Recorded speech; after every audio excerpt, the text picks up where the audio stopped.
Selamat pagi kekasih Yesus Kristus. Kami Majelis Jemaat GKP Rawamangun bersama dengan tim multimedia mengucapkan Shalom Elohim untuk kita semuanya. Stay at home, jaga jarak dengan sesama untuk membatasi penyebaran virus COVID-19.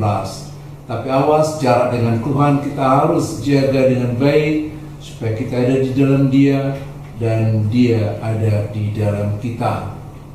Saudara-saudara kekasih Yesus Kristus, sapaan rohani kita pada pagi hari ini adalah sebagaimana tertulis dalam Almanak GKPI untuk hari ini Rabu tanggal 20 Mei 2020 dari Yohanes 16 ayat yang ke-30. Demikian dikatakan di sana. Sekarang kami tahu bahwa Engkau mengetahui segala sesuatu dan tidak perlu orang bertanya kepadamu. Karena itu kami percaya bahwa Engkau datang dari Allah. Lalu kami ambil dengan tema, setelah kami rumuskan dengan demikian, Tuhan tahu segala sesuatu karena Dia adalah Allah. Tuhan tahu segala sesuatu. Yesus tahu segala sesuatu. Apapun yang tersembunyi di dunia ini, apapun yang tersembunyi dalam hati kita, Dia tahu seluruhnya. Tidak ada yang tertutupi sama Dia. Saudara-saudara, para murid Yesus tahap demi tahap dibawa kepada pengenalan ilahi bersama dengan Yesus. Bersama dengan Yesus mereka melihat, menyaksikan bekerja sama bagaimana melakukan tanda mujizat di hadapan mereka sebagai kuasa ilahi, bagaimana menyembuhkan orang sakit, bagaimana memberikan makan banyak orang dengan tanda mujizat, bagaimana Yesus mengajar sebagai orang yang berwibawa, lalu bagaimana Yesus membangkitkan orang dari kematian. Lalu ketika Yesus memberikan nasihat kepada mereka sebagaimana di dalam perikop ini, yakni penderitaan mendahului kemenangan. Suatu topik, suatu berita yang sangat tidak begitu enak sebenarnya didengar. Tetapi karena mereka sudah tahu dari siapa berita ini datang, di mana dalam ayat 20 dikatakan bahwa setelah Yesus nanti pergi akan ada ratap tangis mendahului kemenangan mereka. Artinya perjalanan bersama dengan Yesus, apalagi perjalanan setelah ditinggal oleh Yesus akan menghadapi begitu terjalnya kehidupan.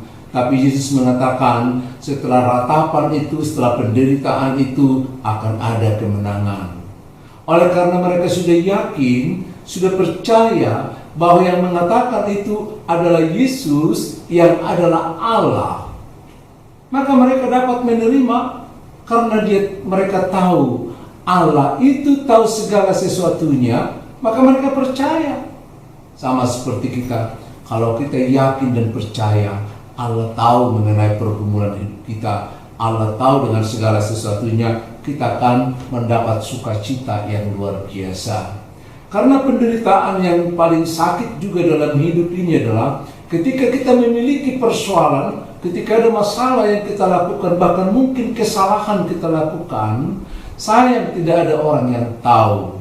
Kalau itu sampai terjadi, maka akan terjadi rasa sakit yang 2 kali lipat. Udah sakit karena salah, sakit karena gagal, sakit karena keadaan tertentu. Tapi ketika juga orang tidak mau tahu, maka rasa sakitnya akan jauh lebih pahit lagi. Sebaliknya, kalau kita mengalami masalah, kendala, kegagalan, maka ketika ada orang yang mengerti, ada yang tahu tentang kegagalan itu, dan dia memberikan pengertian tentang kegagalan itu, akan terasa dunia ini begitu lapang. Pikiran kita akan dicerahkan kembali, semangat akan bangkit kembali, dan kita akan membuat kegagalan menjadi pembelajaran untuk lebih maju. Contohnya begini, ada seorang sales promotion girl yang baru lulus dari training. Ketika dia mulai mempromosikan produk-produk yang dia jajakannya, ternyata dia gagal. dan kemudian dengan rasa malu, dengan menangis, dia bersimpuh di depan manajernya dengan mengatakan, "Pak, aku gagal, aku tidak bisa melanjutkan," dan seterusnya dan seterusnya.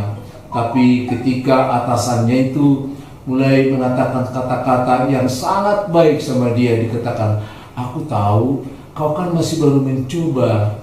Aku tahu kemampuanmu, hanya keadaan yang belum memang menguntungkan. Aku tahu satu saat kau akan berhasil, karena tidak ada keberhasilan tanpa kegagalan. Aku salut kepadamu karena kau jujur mengakuinya. Oleh karena itu, aku yakin kau akan lebih baik lagi." Perlahan-lahan air matanya berhenti. Ada semangat baru yang menyusup masuk ke dalam pikirannya, dan di kemudian hari gadis ini menjadi seorang penjual yang baik, marketing yang baik, dan membawa perusahaan itu semaju-majunya karena ada orang-orang yang dapat memahami dan yang dapat dimotivasi dalam setiap kegagalan. Saudara-saudara, saat ini juga kita sedang diperhadapkan dengan kenaikan kelas, bahkan dengan kelulusan sama anak-anak, bagi anak-anak kita. Kita tahu tidak semua anak kita katakan istilah beruntung. Tidak semua anak yang beruntung boleh naik kelas. Tidak semua anak yang boleh beruntung bisa lulus kalau kita pakai istilah beruntung. Tapi bayangkan kalau ada seorang anak yang gagal dan dia tidak mampu menceritakan kegagalannya kepada orang tuanya. Maka dengan mengumpet-ngumpet dia masuk ke rumah. Dia lapar, dia tahan rasa laparnya karena mamanya ada di dapur di tempat makan. Karena ada bapaknya di ruang tengah, maka dia ngumpet-ngumpet menyembunyikan diri sembari menyembunyikan kegagalannya. Lalu kadang-kadang dia muncul tapi berlari lagi karena mamanya tahu perubahan yang terjadi sama anaknya, dan bapaknya juga tahu perubahan yang terjadi sama anaknya itu. Maka perlahan dia menghampiri anaknya, lalu anaknya menengok ke atas. Di tangan bapaknya, rupanya sudah di tangan bapaknya itu raport sekolahnya yang menyatakan kalau dia gagal. Semakin dia ketakutan, bahkan tidak bernafas lagi menunggu kata hujatan apa yang datang dari bapaknya soal kegagalan itu. Tapi setelah bersekian lama ditunggu, bukan kata-kata yang menghujatnya, tapi sentuhan dengan tangan yang dingin meraih kepalanya, memeluknya, lalu bapaknya mengatakan, "Aku tahu kau gagal, dan itu juga kegagalan kita. Kalau engkau gagal, itu juga karena aku sebagai bapa gagal untuk membimbingmu. Mari kita mulai masa depan yang baru. Ke depan kita perbaiki semuanya. Ke depan kita akan belajar lebih baik. Ke depan aku akan memberikan waktu yang terbaik untukmu. Dan ke depan kita akan menyelesaikan berbagai masalah secara bersama." Coba bayangkan bagaimana perasaan anak itu.